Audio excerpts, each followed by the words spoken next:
how I look.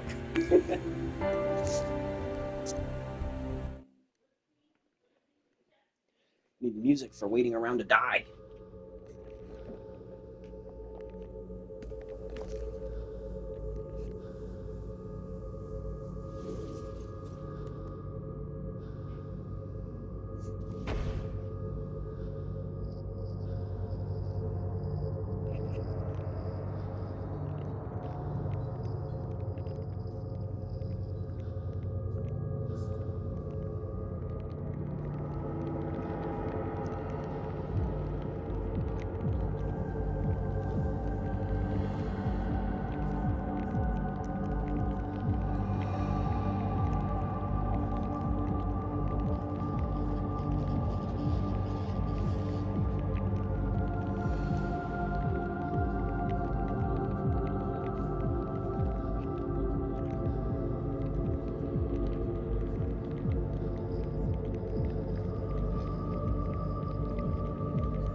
None.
I'm snitching on you, and everyone knows who you are now. So you finally got what you wanted.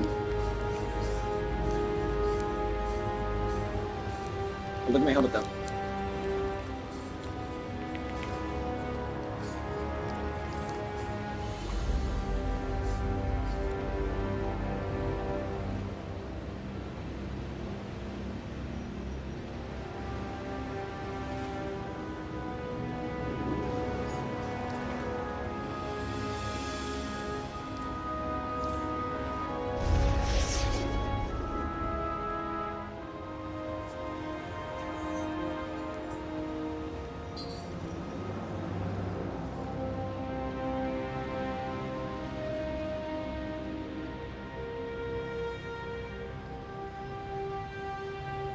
Engaging enemy.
Do I look, what is it?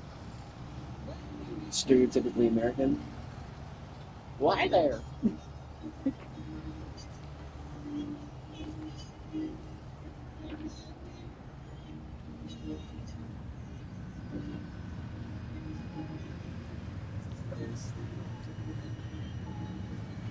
Species evolve, that is, change over time, through the process of natural selection. Natural selection acts on biological traits that are passed from one generation to another through genes. Genes, which are made of chains of molecules known as DNA, are chemical instruction manual for how to build an organism. Every time two parents have offspring, their genes are copied and reshuffled into variation. Unless you have an identical twin, you and your siblings will have different combinations of genes. Maybe you have your mother's nose and your father's eyes, but your sister and brother have a different assortment in the future. It's the same with other species. Every robin in the nest, every woodpecker in the wood, every baby spider, insect will have slightly different traits than its siblings. Besides the variations produced when genes are reshuffled, there are also variations caused by small DNA copying errors. These are called mutations. Every single one of us has around 30 to 50 copying errors per gene, collection of genes. I'm not afraid of Most you. of these mutations make absolutely no difference, but some do. Varying traits, whether produced by mutations or gene reshuffling, are the raw material of evolution. As each baby robin, woodpecker, and infant spider lives and grows, it is tested by its environment. Is the robin alert enough to avoid the hawk? Is the wolf fast enough to catch a deer? Does the spider produce a web of sufficient stickiness? The robin, wolf, or spider has helpful genetic traits, quick reflexes, strong muscles, stomach glands that produce webs of the right gluiness, and the animal is more likely to survive and reproduce offspring of its kind. Those helpful traits will spread through the robin population, wolf population, or spider population. Traits likely to result in early death will not be passed on. If you remember only one thing about evolution, remember this. The environment tests and the environment spreads. Imagine a group of gorillas living in the cold, wet, high-altitude forest in Central Africa. The male has particularly dense hair for keeping warm. One of the females in this group has thinner hair, but an extra strong immune system for fighting off disease. After 4 offspring, one has thick hair and a so-so immune system. One has thin hair and a so-so immune system. One has thick hair and an extra strong immune system. One has thin hair and an extra strong immune system. You can probably guess which of these four is most likely to survive and has its helpful trait from its country.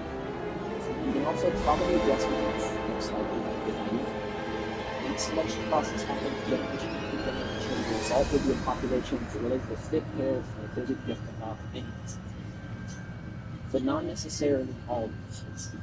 Just as gorillas are constantly undergoing natural selection, so are populations of viruses, bacteria, and parasites. The ones best able to overcome the defenses of their host will pass on those traits to their descendants. Run! The, the life cycles of many disease-causing organisms are often very short, which allows them to evolve new traits very quickly. That's why multiple variants of the COVID-19 virus appeared as the disease spread throughout the world. Evolution through natural selection is sometimes called survival of the fittest. This makes it sound as if being the biggest and strongest is always better. Not so. In evolution, fitness is measured only by the number of surviving offspring. Fitness sometimes means being bigger and stronger, but it can also mean being better at digesting a certain type of food or feeding a certain type of drug. If one elephant is a devoted mother and leaves behind 4 offspring that also become parents, the genes will have a bigger impact on the next generation than those of an indifferent mother that raises only one child. Countless, ever-changing environments have been testing and selecting creatures over the course of billions of years. Some creatures, such as bacteria, don't appear to have changed very much. Don't let looks fool you. Modern bacteria have been evolving for billions of years. As a result, they're extremely good at surviving in the mini environments, like your stomach. Testing and selecting over long periods of time see other creatures of different evolutionary lines, and their descendants branch off to follow yet other paths. Some lines of descent went extinct, others continue to thrive. The result of the process of evolution is the incredible diversity of life on Earth, including us, Homo sapiens. So here we are in a great tree of life. We're swimming, animals, busted alongside our fellow great apes, chimps, bonobos, gorillas, and orangutans. Yet these looking very different from the very present. Why? Our first big step toward becoming human was exactly this. Step. Step 1. You stand up. Look around. Out of over 6,000 mammal species, how many regularly walk rather than hop? 2 legs? Answer, just us. Giraffes with their droopy necks and elephants with their absurd noses have nothing in humans. We are truly strange. Around 8 million years ago, our remote ancestors were apes living in a vast rainforest stretching across Africa. Continents crust slowly cracked as the pieces put apart, the land in between sank, creating the East African Rift System, a series of steep-edged rift valleys along the eastern side of the continent. As the landscape shifted, so did rainfall patterns.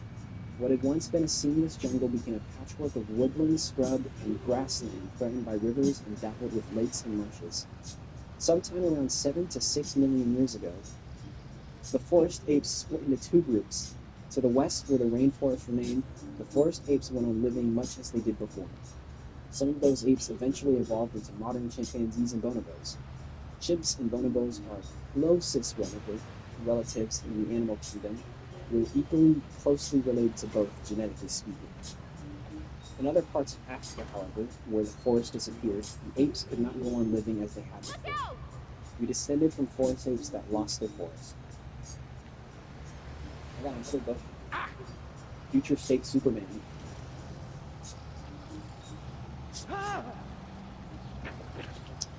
Welcome to the metropolis of tomorrow. Run for your life!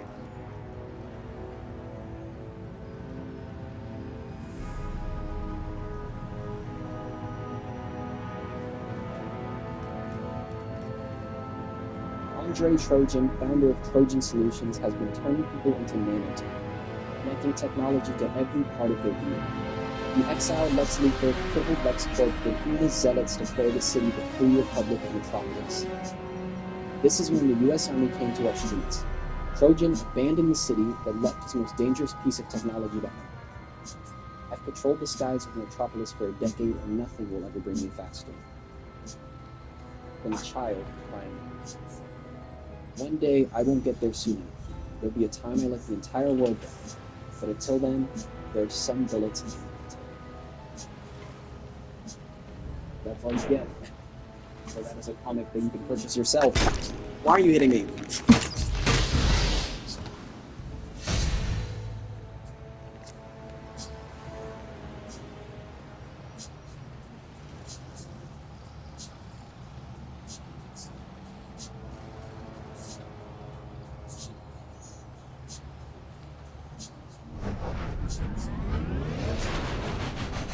That was built very quickly.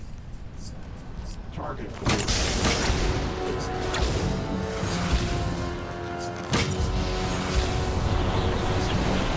Systems available.